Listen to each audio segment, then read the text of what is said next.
Good evening, Jan John here. Let's continue with my discussion. You will have listened to the BBC news clip, and in it you will have heard David Cameron, the British Prime Minister, expressing dismay that some young people from the UK are leaving and going to places like Syria and Iraq to join Islamic militant groups. He expresses surprise and shock that these people would leave the relatively secure and comfortable life in the UK to go places with deep insecurity, where they may possibly even lose their lives. The UK, of course, is my home country, so I can tell you a bit about it. It has a strong legal system, reasonably good education, a stable government, good medical care, and a fairly comprehensive welfare system. If you live in the UK and you have no job or you are sick, the government will take care of you, and this is certainly not going to be the case in places like Syria and Iraq, where I am sure people suffer from enormous problems. So a young Muslim man or woman growing up in the UK will have enormous opportunities compared with their Middle East counterparts. So why would they give up this security, freedom and opportunity? In the talk, two possible reasons were identified: religion or identity. Let's talk about religion first of all. Some of these young Muslims may go to join these militant groups like ISIL because they believe it is their religious duty. They have maybe been influenced by information they have received via the internet, or even people from their local mosque, M-O-S-Q-U-E, and they may think they are taking part in some kind of religious war. I think that is the less likely possibility. I think it is much more likely that they are being influenced by what they think will improve their happiness, especially as they may become a member of a group where they feel they will be welcome and taken care of. Social identity is how we feel about the society we live in and whether we think we are a part of that society. So imagine, for example, a young Muslim living in the UK who does not feel very happy with his or her situation. Maybe they don't have many friends, or they feel excluded from their local groups. Maybe they have problems with their work, or they don't have a job. So they're suffering some kind of identity crisis and are therefore vulnerable to the influence of groups which may want to recruit them. I think it is difficult to hypothesize about the contents of the mind of a young Muslim who has become radicalized. We can only guess, but I think it seems much more likely to attribute this to a psychological rather than spiritual crisis. After all, the majority of Muslims in the UK do not go off to join ISIL. They follow their religious code without feeling the need to go and take arms with people in a foreign country.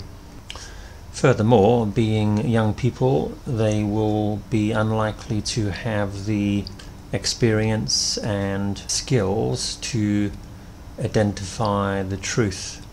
They may well be unduly influenced by people purporting to speak the truth about Islam or Allah, but they may have their own political agenda. I think there is also quite likely an element of romantic fantasy involved in this situation. Young people are quick to believe ideas which they find appealing. We can see this all over the world and in every generation with young people. They are quick to adopt the fashion or style of the age, and for some this trip to a foreign country may just be a kind of foreign adventure in which they are hoping to discover things which will make them happy. I think we should not underestimate the gullibility of young people. Gullibility. Furthermore, these people are mostly from a comfortable, probably middle-class environment where they may never have known real suffering, being without food, being in the middle of a civil war, really being persecuted. So I think that adds to the argument that they may be pursuing some kind of fantasy. The United Nations have said that the Myanmar Rohingya, the small Muslim group from the west of Myanmar, are the most persecuted group in the world. And here in Thailand we hear stories every day about these people being exploited by traffickers, killed and buried in forests in the south of Thailand, and spending weeks and months aboard unsafe ships in a cruel ocean. Can you imagine any of these Muslims going to fight in Syria? I don't think so. If your everyday life is a struggle for existence, no, I don't think you're going to use your credit card to buy a flight to a foreign country and get involved in some war which you probably don't really understand. So this radicalization is probably mostly a middle-class activity. Maybe I'm being a bit unkind here, but middle-class kids getting off on a fantasy. The next point I want to talk about is the criticism again which David Cameron made, that some people in the UK, in the Muslim community, are paving the way for this radicalization. Paving the way. He said, for example, that Muslim leaders in UK mosques do not wholeheartedly condemn groups like ISIL, wholeheartedly condemn, and in fact they may subtly, S-U-B-T-L-Y, condone some of ISIL's actions, condone, C-O-N-D-O-N-E. For example, they may show some support for some of the behavior of these groups, saying they are within the dictum of the Quran, dictum, D-I-C-T-U-M, and thus indirectly supporting the group. In the news broadcast you will have heard other people criticizing Muslim leaders in the UK, saying they are not doing enough to denounce groups like ISIL. However, there were replies from at least one Muslim leader who said that, on the contrary, they had and were continuing to denounce these groups.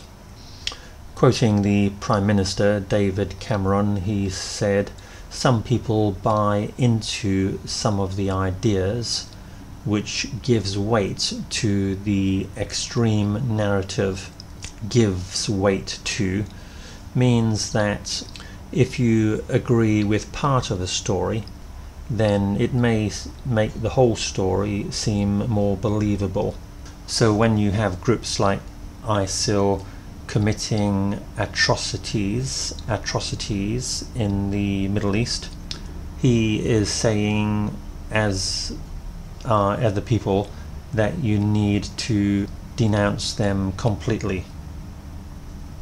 One of the speakers said some members of the Muslim community in the UK are afraid to put their heads above the parapet.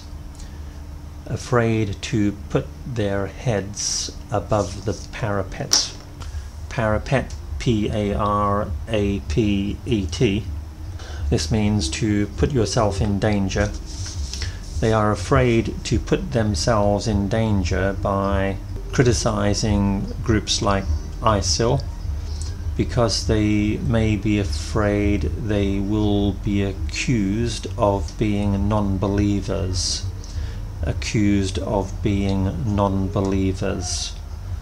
Which for a Muslim could mean ostracism, ostracism.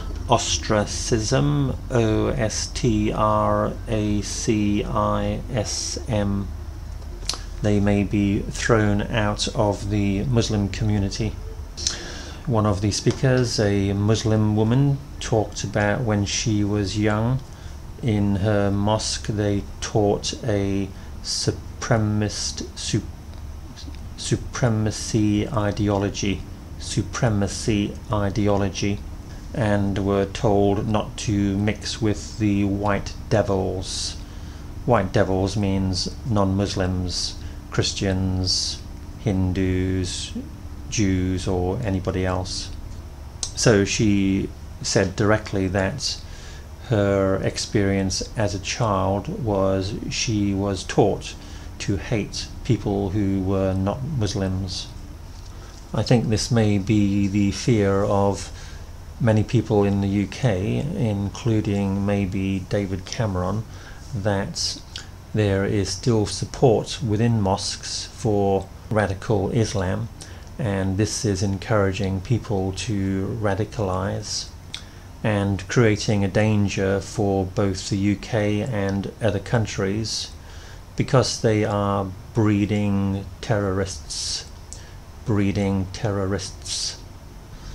Islam is different from other religions in being very strict, and also Muslims believe that the words printed in the Quran are the exact words of Allah, their God. This is quite different from the Bible and most other religious texts, where the words were written down by messengers. This creates a special problem with Islam because it's much more difficult to express doubt about some of Islam's rules.